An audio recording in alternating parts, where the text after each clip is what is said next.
Hey, how's it going everyone? Atlantis here, and today we are taking a look at some new art drops from the airship team with some potential future cosmetic designs, as well as some of the sneak peeks and casual updates that were collected the past few weeks in the Wayfinder Discord. Many of you have probably completed the Call of the Void event quest by now and are looking forward to the next content update.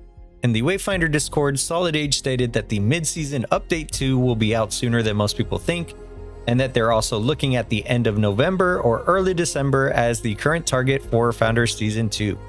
They do have more plans for Founder Season 2 other than the release of Grendel, so stay tuned for more information regarding upcoming changes. With that, I have a few general tips to go over that many of you might already know, but my hope is to help new players who might be joining us for the first time or seasoned players who might have missed previous videos. Before we get into some really cool sneak peeks, let's go over a couple of tips to keep in mind during your Wayfinder adventures.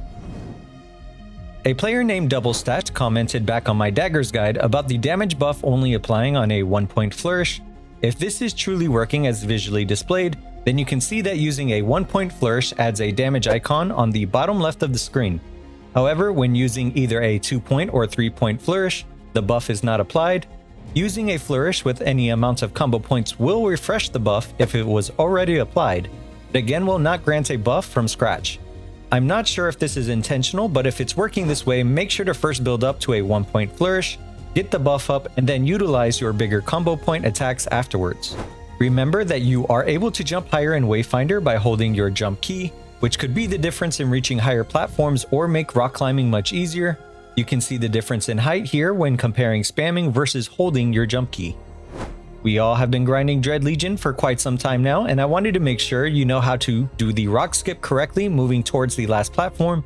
Make sure to look towards the right and jump into the rock while dashing, and it should easily move you up towards the platform. Also, if at any point you pick up an orb that you can't pass to an enemy, you can time your dash right as it explodes to evade that damage.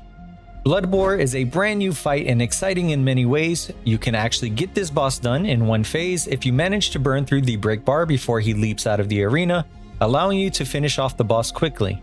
You might already be aware of the current cheese mechanic to evade the laser phase by standing over on these rocks. Expect this to be hotfixed sometime soon in the future, and you can actually build your momentum bar while using two-handed weapons by swinging in mid-air, fully charging your momentum weapon ability for when Blood Boar returns to the arena floor. The Gloom Dungeon is still a great way to farm for imbuements. You can get a good amount each run on Sphere 3 while also receiving access to the end of dungeon chests, potentially earning the Primal Shrine Housing Trophy. If you already have the trophy, you could do Sphere 4 for even more imbuements, but remember the chests are bugged on Sphere 4. Sphere 4 also allows you to get Exalted Spectra fairly easy if you wanted to get ahead on those resources. If you're after Pristine Spectra, your best bet is Bone Orchard, as you can gain Spectra from the nodes and other sources in large amounts. Trickster coins live up to the name as they are quite tricky to get. If you're after these coins, I'd highly suggest doing Undercroft Sphere 3 runs, as it seems the chances of receiving the Trickster coin in this event is much higher in my experience than the Trickster in the Reaver Woods. In my experience, it was possible to burn through 10 keys at a time without receiving a coin. When queuing into Undercroft, you can run through and quickly abandon if you have the Curator spawn. Also, I found the Trickster did not spawn very often while queuing into Sphere 4, however it spawned a majority of the time when queuing into Sphere 3. This might be my luck during testing, but I am curious to hear your experiences in farming for Trickster coins and which Lost Zone you prefer. Let us know in the comments about your runs.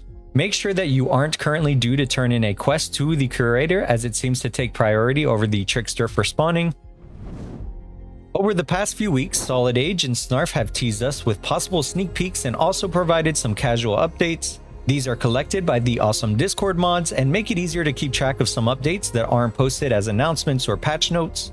Many of you are aware that Senja is currently being looked at for a rework, and we're excited to see what changes that might lead to. Solid Age confirmed that we are due to get more earnable cosmetics in the future, which is something I'm excited to see. I think a healthy mix of earnable content and cosmetic purchases is really important, and would like to show off cosmetics earned from completing achievements or difficult content. My guess is that this is most likely coming with heroics or raids. It seems like we may be facing the largest boss to date in Wayfinder really soon, and we are due to get some new information on loot changes for boss hunts. They are looking to add daily and weekly quests for additional reward tower XP next season. We also had some really cool teaser leaks while the team was in Japan, including the possibility of dyeing VFX such as Kairos' head. There was a screenshot of a weapon dye slot and various epitaph colors. Lastly, a photo of a player in Skylight during what looks like a wintry atmosphere was taken, which could be upon us later this year. You can see the difference between the snowy ground and winter decorations of Skylight.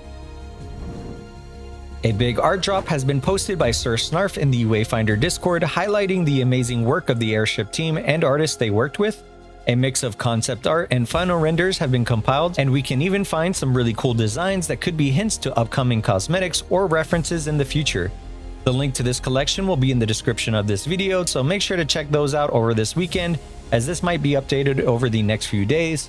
We will be back to cover the upcoming Wayfinder Wednesday and any new updates coming to the game. If you want to stay up to date with all things related to Wayfinder, make sure to subscribe, and I want to thank all of you for watching, as well as my channel members both here and on Twitch. Good luck in all of your adventures, thanks for watching, and see you in the next one.